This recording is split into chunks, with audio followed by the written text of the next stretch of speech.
날마다 살아나는 큐티 김양재 목사입니다. 오늘 큐티인 말씀은 욥기 19장 1절에서 12절까지예요. 하나님 아버지, 내 삶 가운데 하나님이 하시는 일을 보고 듣고 깨닫기 원합니다. 말씀에 주시옵소서. 듣겠습니다. 하나님이 하신 일을 깨달으려면 첫째, 괴로움과 학대를 잘 당해야 합니다. 이제 빌닷의 말이 끝나자 욥은 자신을 이해하지 못하는 친구들 때문에 상처를 받았다며 괴로워합니다. 2절 3절에서 그는 너희가 내 마음을 괴롭히며 말로 나를 짓부수기를 어느 때까지 하겠느냐. 너희가 10번이나 나를 학대하고도 부끄러워 아니하는구나 라며 토로해요. 욥은 친구들이 내뱉은 말에 마음이 찢기는 듯한 고통을 경험합니다. 우리도 이럴 때가 있잖아요. 하지만 그때마다 이 땅에서 당하는 현실의 문제를 어떻게 해석하느냐가 중요해요. 이것이 내세에 대한 소망을 가질 자격과 연결되기 때문이죠. 내 곁에 날마다 나에게 잘해주는 사람만 있으면 말씀이 깨달아지기가 어려워요.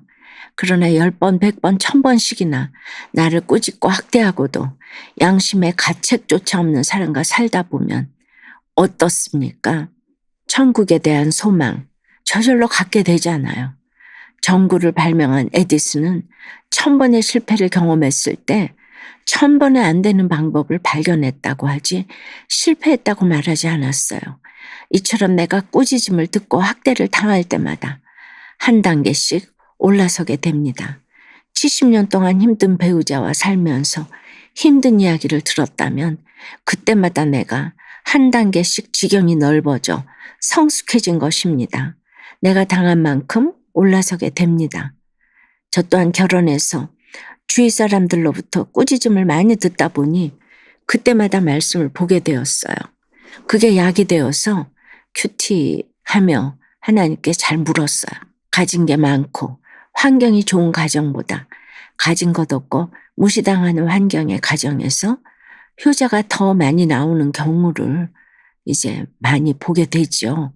가진 것도 내세울 것도 없어 멸시받는 가정의 부모는 자녀에게 평생 죄인의 모습을 보여주며 갈 때가 많잖아요. 가난보다 더 좋은 가정교육이 없다 보니 그 자녀들이 효자가 될 확률이 높더라고요. 여러분은 어떠세요? 나를 괴롭히고 짓누르는 사람은 누구인가요? 내가 10번, 100번 꾸짖음을 듣고 학대를 당해도 그때마다 말씀을 보면서 인내하고 있습니까? 둘째, 하나님이 하신 일을 깨달으려면 애워싸인 환경에서 인내를 배워야 합니다. 욥은 6절에서 하나님이 나를 억울하게 하시고 자기 그물로 나를 애워싸신 줄을 알아야 할지니라고 말해요. 자신이 당하는 고통의 원인이 하나님께 있다고 고백합니다. 자신이 겪는 억울한 문제는 하나님이 그물로 애워싸고 궁지로 몰아가신 결론임을 깨달은 것이죠. 이렇듯 그물에 애워싸이는 데까지 가야 하나님의 음성이 잘 들립니다. 애워싸인 환경에 처하면 빠져나갈 길이 없기에 큐티가 잘 됩니다. 우리도 7절 말씀처럼 내가 폭행을 당한다고 부르짖으나 응답이 없고 도움을 간구하였으나 정의가 없구나 하며 탄식할 때가 있죠. 아무리 부르짖어 기도해도 정작 숨이 턱턱 막히는 것을 경험할 때가 있잖아요. 왜일까요? 하나님이 나를 인격적으로 대우하시기 때문이에요. 그래서 때로는 침묵도 하시는 것입니다. 엄마는 어린아기가 울면 안아주고 달래주고 젖도 주고 기저귀도 갈아주고 모든 걸 척척 다 해줍니다. 하지만 그것이 인격적인 대우는 아니잖아요. 인격적인 대우는 자녀가 스스로 서게 해주는 것이에요. 이렇듯 하나님도 우리가 고난을 통해 말씀 안에서 바로 서기를 원하십니다. 8절과 9절에 그가 내 길을 막아 지나가지 못하게 하시고 내 앞길에 어둠을 두셨으며 나의 영광을 거두어 가시며 나의 관모를 머리에서 벗기시고 오라고 해요. 여러분, 어떤 사건이 찾아왔을 때 누군가를 미워하고 탓하기보다 하나님 내 길을 막으셨구나 하고 깨닫는다면 그것이 바로 해결의 시작이에요. 우린 하나님이 부와 명예를 주셨을 때 너무 부당해요. 왜 저한테 부와 명예를 주시는 건가요? 하며 탓하는 경우는 거의 없잖아요.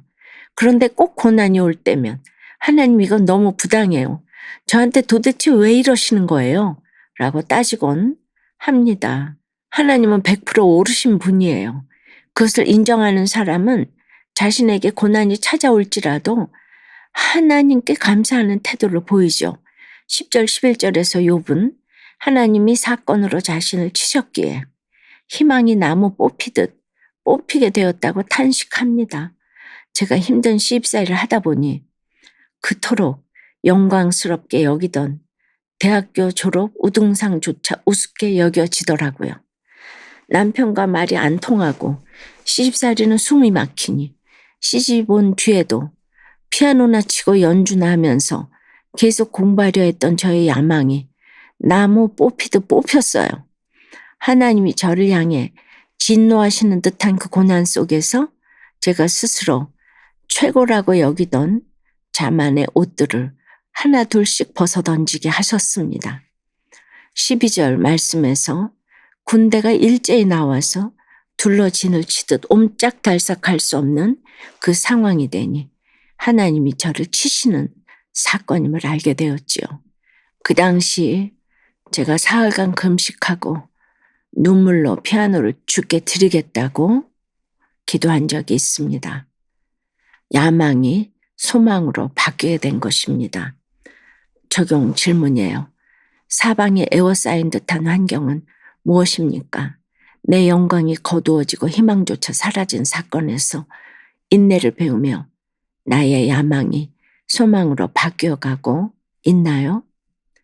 남편의 음란 중독으로 부부관계에 어둠이 있지만 남편과 함께 영적 우사를 낳는 기쁨을 허락해 주신 주님께 감사드린다는 한 성도님의 큐티인 묵상 간증이에요. 성경에 손을 얹고 결혼했지만 저의 목표는 남편에게 사랑받고 자식을 인류대에 보내는 것이었어요. 그러다 제가 둘째를 낳고 몇 년 뒤 남편의 바람이 드러나고 자녀 고난까지 찾아왔어요. 저는 말씀과 교회 공동체 위로 속에 가정을 유지할 수 있었고 남편은 회개하고 돌아왔지만 음란 중독과 죄의 결과로 저희는 정상적인 부부로 살아가기가 어려웠답니다. 그러던 중 남편은 공동체의 권면으로 성전문병원에서 치료받았지만 8개월이 되어가도록 나아지지 않았어요.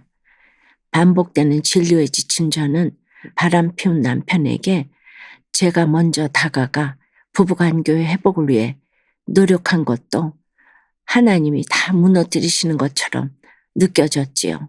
그래서 7절 말씀의 욥처럼 이렇게 낙심하게 하실 거면 왜 병원에 다니게 하시고 실망하게 하셨나요? 하며 울부짖었어요. 그러자 하나님은 아름다운 부부관계만을 꿈꾸고 그것을 우상 삼은 저의 죄를 알게 하셨어요. 그동안 남편의 회복만을 바라는 기복적인 마음이 제게 있었기에 거절의 복을 허락하셨다는 것을 깨닫게 된 것이죠. 이후로 저희는 부부관계의 기쁨 대신 함께 공동체에서 지체들을 섬기고 말씀을 나누며 영적 소통의 기쁨을 맛보고 있어요. 욥과 같이 제 앞길에 어두움을 두심으로 빛을 사모하게 하신 주님께 감사드려요. 저의 적용은 남편에게 정죄하는 말 대신 응원의 말을 하겠습니다. 자존심이 상할 때 화내지 않고 저의 감정을 충분히 설명하겠습니다. 입니다. 사랑하는 여러분, 우리는 에워싸인 환경 속에서 나에게 허락하신 사건을 예배와 큐티, 공동체 모임을 통해 말씀으로 해석하게 됩니다. 나 혼자서는 결코 해결할 수 없어요. 우리에게 신앙의 훈련이 필요한 이유도 바로 여기에 있습니다. 우리는 모두 연약하고 불완전해요. 공동체에서 나의 힘든 얘기를 함께 나누며 끊임없이 인내를 이루어가야 합니다. 죽을 것 같은 사건에서도 내 자리를 잘 지켜야 합니다. 어떤 환경에서도 하나님이 하신 일을 깨닫고 인정함으로 인내를 배워 주의 구원하심을 경험할 수 있기를 주님의 이름으로 축원합니다. 기도드립니다. 주님, 나를 짓부수는 것 같은 말에 마음이 괴로워요. 말이 통하지 않는 배우자, 내 마음을 힘들게 하는 식구들, 나를 학대하는 사람들로 인해 고통을 겪습니다. 사방이 에워싸인 것 같은 환경에서 왜 내가 이런 억울한 사건을 당해야 하는지 답답해서 부르짖어도 침묵하시는 듯한 주님 때문에 탄식할 때가 있습니다. 그러나 주님, 이 모든 일들이 주께서 하신 일임을 믿습니다. 그 어떤 환경도 100% 오르신 주님의 주권하에 있음을 믿습니다. 주님, 이 모든 고난을 통해서 우리 속에 있는 야망이 소망으로 바뀌게 하여 주시옵소서. 예배와 말씀 공동체 교제를 통해 말씀으로 사건을 해석하여 주님의 뜻을 깨달을 수 있도록 역사하여 주시옵소서. 인내를 온전히 이루어 우리의 믿음이 한 단계 더 올라가고 성숙해질 수 있도록 도와주시옵소서. 주의 시간 부르짖어도 응답이 없다고 탄식하며 낙심한 지체가 있다면 찾아가 어루만져 주시옵소서. 결코 나 혼자가 아님을 알게 하여 주시옵시고 100% 오르신 주님의 섭리를 경험하여 알도록 역사하여 주시옵소서. 예수 그리스도 이름으로 기도드리옵나이다. 아멘. 지금까지 우리들 교회 김양재 목사님이었습니다. 큐티에 도움받기 원하시는 분들은 QTM 홈페이지 qtm.or.kr 또는 유튜브에서 QTM을 검색하시면 도움받을 수 있습니다. 자세한 문의사항은 지역번호 031-705-5360번으로 문의하시기 바랍니다.